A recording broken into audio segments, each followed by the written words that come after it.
Have you ever found yourself lying awake at night, staring at the ceiling, unable to shut off the voice in your head? That voice that keeps whispering, what if I lose my job? What if things go wrong? What if I never figure this out? Most of us know this feeling far too well. It's that spiral of worry, that silent storm that rages in our minds, even when everything outside seems calm. But what if I told you there's a simple mindset shift, just one, that has helped thousands of people find peace? A shift so practical and powerful that it has been used by soldiers in war, CEOs under pressure, and everyday people drowning in stress. This isn't about positive thinking fluff. This is about real grounded wisdom that comes from Dale Carnegie's life-changing book, How to Stop Worrying and Start Living. Carnegie spent years studying people, warriors, winners, leaders, and ordinary folks, and discovered one deeply rooted cause of anxiety. We worry because we live in a time that doesn't exist. We drag the weight of yesterday and the fear of tomorrow into today's fragile space, suffocating our peace. And the mindset shift he taught was simple, yet revolutionary. Live in day-tight compartments. Imagine your life as a ship. That ship is always moving forward, and to keep it afloat, you must close off two watertight doors. One behind you, sealing off the past, and one ahead, sealing off the future. What you're left with is the room you're in right now, today. Nothing else.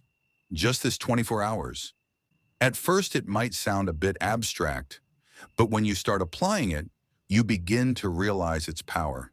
Think about it. Most of our anxiety comes from dwelling on regrets or obsessing over what might happen. But today is manageable. Today is within your control. One powerful example Carnegie shares is the story of Earl P. Haney, a successful businessman who was slowly breaking down under the pressure of future fears. Upcoming audits, financial forecasts, imaginary failures. He went to see a doctor, convinced he had heart problems. But after careful examination, the doctor looked him in the eye and said, "Earl, your heart is fine. It's your thoughts that are sick." The doctor handed him a single idea, just one, and it wasn't a pill or a complicated therapy session. It was the line, "Live in day-tight compartments." Earl began starting each morning with the simple phrase, "Just for today, I will live fully. I will not worry about yesterday. I will not dread tomorrow." Slowly, almost mysteriously, the panic began to fade. Not because his life became easy, but because his mind finally stopped carrying burdens it didn't need to. We do this all the time. We mentally time travel, replaying old failures or predicting future disasters that never happen. But the truth is, you can't fix the past, and you can't control what hasn't happened. The only time you can truly live, breathe, act, and change things is now. Today. Carnegie makes this stunningly clear when he says, "The best possible way to prepare for tomorrow is to concentrate with all your intelligence, all your enthusiasm, on doing today's work superbly today." It's not about ignoring the future. It's about refusing to live in it. So how do we actually live this way? What does day-tight compartments look like in daily life? First, it starts with intention. The moment you wake up, say it to yourself. Today is all I have. I will give it my attention, my energy, and my focus. Not forever, just today. Then instead of a long, overwhelming to-do list, choose 3 things that truly matter. Just 3. That's it. Complete them with purpose.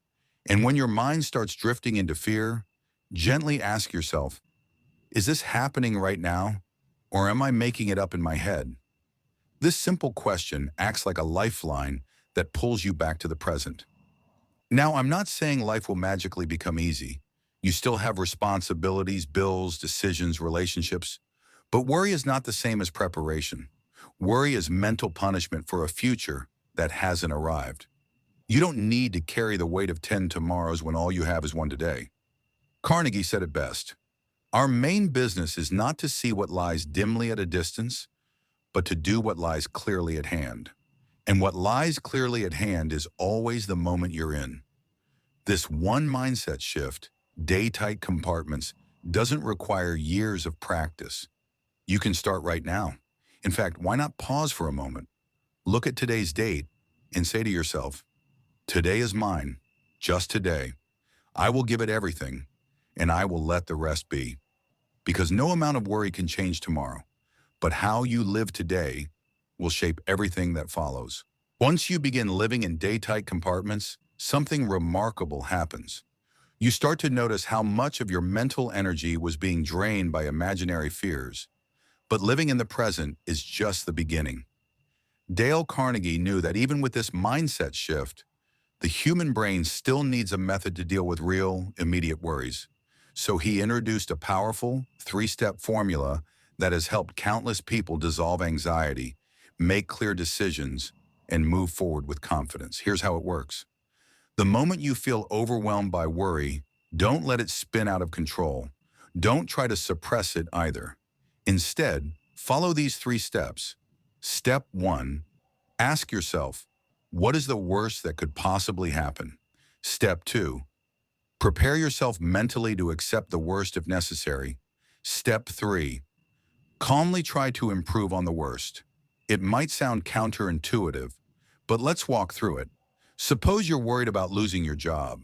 It's a real fear, and your brain keeps circling around it like a vulture. The first step is not to deny it or sugarcoat it, but to face it directly. What's the absolute worst-case scenario?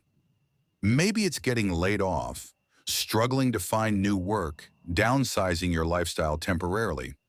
When you look it straight in the eye, it often loses its monstrous size. Now, the second step is to accept it. Not because you want it to happen, but because your mind needs peace, not resistance. Say to yourself, even if that happens, I will survive. I will adapt. I will find a way through it. That acceptance doesn't make you weak. It makes you calm. Because now your energy isn't going into fear, it's going into action. And that's where step 3 comes in. Once you've faced the worst and accepted it, you can now focus on improving the situation. Maybe you update your resume, explore side incomes, talk to your boss, or learn a new skill. Suddenly, you're not paralyzed by anxiety. You're in motion. This formula works for nearly every situation. Worried about a relationship? Ask what the worst could be. Accept that it may not last. Then take steps to nurture it. Worried about an exam? Accept you might fail, then start studying today to change the outcome. The moment you stop trying to dodge the worst and start facing it, you reclaim your power. And power is the opposite of anxiety. Power is clarity. Power is movement. Dale Carnegie wrote, when we force ourselves to face the worst and accept it mentally, we then remove the power of fear. Think about that. What you're afraid of most loses control over you when you're brave enough to accept it. There's another reason why this works. Our minds are wired to avoid uncertainty. When we don't know what's going to happen, our imagination fills in the gaps with disaster. It's like a horror movie we keep playing in our heads, except we're the writer, director, and main actor all at once. But when you bring that fear into the light and say, okay, this is the worst that can happen, and I'm ready for it, the imagination loses its grip. You move from fiction to reality. Now here's the key. Most of the time, the worst case scenario doesn't even happen. And when it does, it's often not as bad as we imagine. But going through this process gives you peace either way. It helps you stop carrying emotional baggage that wasn't even real in the first place. Let me give you a quick story. A man named Willis H. Carrier, the founder of modern air conditioning, once faced a massive problem. He made a mistake in a factory that cost his company thousands of dollars. Everyone panicked. But Carrier sat down and used this exact formula. He asked himself, what's the worst that could happen? He figured he might get fired, or the company might lose a client. Then he said, okay, I can live with that. I'll learn from it. With that acceptance, he calmly went to work fixing the problem. In the end, he saved the situation and kept his peace of mind. So next time your chest tightens, your thoughts spiral, and you feel like everything's out of control, stop, breathe, then walk through the 3 steps. What's the worst that could happen? Can I accept it? What can I do to make it better? This gives you something worry never can: control. Not over everything in life, but over how you respond. And that response changes everything, because worry thrives on avoidance. But peace begins with courage. If you think about it, worry is just a habit. It's a mental loop we've practiced for years. But habits can be changed, and Dale Carnegie gives us the tools to do it. He doesn't ask us to become superhuman or emotionless. He simply shows us how to reclaim our time, energy, and clarity, starting with today. Now, here's something most people don't realize. Worry doesn't only exhaust your mind, it drains your body too. The tension in your shoulders, the knots in your stomach, the fatigue that hits you even when you haven't done much, all of that is worry expressing itself physically. And Dale Carnegie didn't overlook this. He pointed out that a tired body fuels a worried mind, and a worried mind weakens the body. It's a vicious cycle. But when you break one link, the whole chain starts to fall apart. That's why one of the most underrated techniques for managing worry is simply rest. Not just sleep, but rest. Intentional breaks, stillness, giving yourself permission to stop. Because when you push yourself nonstop, your emotional resilience breaks down. Suddenly, tiny problems look like disasters. Minor inconveniences feel like crises. And in that state, your brain can't think clearly. It defaults to survival mode, and worry becomes your default language. Carnegie tells a story of a woman who ran a successful business, but suffered severe breakdowns multiple times a year. Why? Because she didn't know how to rest. She thought rest was laziness. But after learning to pause, to take even short breaks during her day, her breakdowns stopped entirely.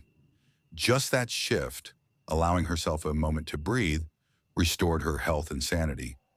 Sometimes the best thing you can do for your anxiety isn't reading another self-help article or overanalyzing your life. Sometimes it's a quiet cup of tea, a 10-minute walk, or simply putting your phone away and watching the sky. It sounds simple, but that's exactly the point. Most solutions to worry are not complicated. They're just overlooked because we're addicted to complexity. We think the solution must be hard, but often the real solution is slowing down and coming back to basics. There's another angle Dale Carnegie explores that's equally powerful: keeping busy. Now, this may sound like the opposite of rest, but it's not. Keeping busy doesn't mean exhausting yourself. It means engaging your mind in something productive, meaningful, or at least distracting in a healthy way. When your hands are busy and your focus is elsewhere, your brain has less room for anxiety to take over. Carnegie wrote, "Worry is most likely to ride you ragged not when you are in action, but when the day's work is done."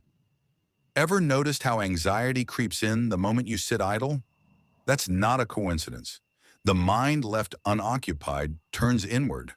And unless you train it, it usually doesn't turn inward with gratitude and peace. It turns inward with fear and regret. That's why people often find relief in doing something, anything: cleaning the kitchen, gardening, organizing a drawer, calling a friend. It might seem unrelated to the worry itself, but it interrupts the thought loop. It gives your mind another task, one it can complete, one it can feel in control of. And here's the deeper truth: you don't always have to feel better to start moving. Sometimes you start moving, and then you feel better. Carnegie understood this well. He said that action is a great antidote to anxiety. When you're focused on the task in front of you, you're not rehearsing future catastrophes. You're here. You're grounded. Let's tie this together with a short reflection. Imagine your worry is a wild horse. If you try to fight it or chase it, it runs faster. But if you gently take the reins and give it direction, rest when needed, act when possible, and live within today's boundaries, it calms down. It follows your lead. The mind is powerful, yes, but it also craves leadership, and you are that leader. What Dale Carnegie gives us isn't some magical cure. He gives us tools, practical ones, realistic ones. You won't stop worrying forever. That's not the goal. The goal is to stop being ruled by worry, to stop letting it steal your days and your sleep and your joy. And the way to do that is to treat your mind with the same care you'd offer a child, guiding it, calming it, redirecting it when needed. You deserve to live fully, not halfway in regret and halfway in fear, but fully in this day, this moment, with clarity, energy, and a sense of control over your inner world. Let's take a breath together now. After everything we've talked about, the day-tight compartments, the three-step worry formula, the need for rest, and the power of focused activity, there's one deeper truth underneath it all. And that truth is this: you are not your thoughts. You are not your fears. You are the one observing those thoughts. And that means you have the power to choose which ones get your attention and which ones quietly fade away. Dale Carnegie emphasized over and over again that peace of mind doesn't come from trying to eliminate all fear. It comes from learning how to manage it, how to build a relationship with it that doesn't dominate your life. And that's the mindset shift that truly ends anxiety. Not trying to control everything, but learning to live well in the face of the unknown. In his book, Carnegie shares a beautiful quote that captures this idea perfectly. The best possible way to prepare for tomorrow is to concentrate with all your intelligence, all your enthusiasm, on doing today's work superbly today. Think about how powerful that is. You don't need to solve your entire future right now. You don't need to rewrite your past. You just need to live this moment well. Do today well, speak kindly, move intentionally, rest when you're tired, take action when you're able, and let tomorrow take care of itself. You see, most of the time, anxiety isn't about real threats. It's about our imagination running wild. But when we live in today, fully present and focused, we take that imagination and turn it into clarity. We go from being controlled by life to co-creating it. Here's something practical you can try right now. After this video ends, take a moment to write down your top 3 worries. Then for each one, walk through the 3-step formula. What's the worst that can happen? Can I accept that? And what can I do to improve the outcome? Just doing this will calm your nervous system. It'll ground your thoughts, and it'll prove to your brain that you're in charge now, not the worry. Over time, this becomes a habit. The more you practice it, the more natural it feels. And slowly, almost without realizing it, you'll look back one day and notice, hey, I don't worry the same way I used to. I've changed. That's the goal. Not perfection, but progress. One last story before we close. Carnegie shares the tale of a man who used to suffer from chronic anxiety, especially at night. He would lie awake for hours, replaying conversations, imagining worst-case scenarios, feeling powerless. But after reading Carnegie's advice and practicing it daily, he trained himself to do 2 things: live in day-tight compartments and act immediately on what he could control. Within weeks, he began to sleep better. Within months, he stopped calling himself an anxious person. What changed? Not the world, not his circumstances, just his mindset. And that's what this entire message is about. The one mindset shift that ends anxiety forever isn't some external fix. It's the inner shift from resistance to acceptance, from helplessness to intentional action, from fear of the future to the power of now. You already have everything you need to begin. You don't need to wait for the perfect timing, the perfect conditions, or the perfect mood. Start now. Be kind to yourself when you slip up. And remember that every single moment is a fresh chance to live differently. If this message resonated with you, don't keep it to yourself. Share it with someone who might need this shift too. And if you'd like to keep growing, keep learning, and keep building a calmer, more confident life, subscribe to this channel, Limitless Growth. We've got more powerful lessons from the world's greatest thinkers coming your way. And hey, if you've ever battled anxiety, just know this: you are not alone. You are not broken. You are growing. And the fact that you're still here, still searching, still listening, that's proof you're stronger than you think. Thanks for spending this time with me today. Now go live this day well, one step, one breath, one moment at a time.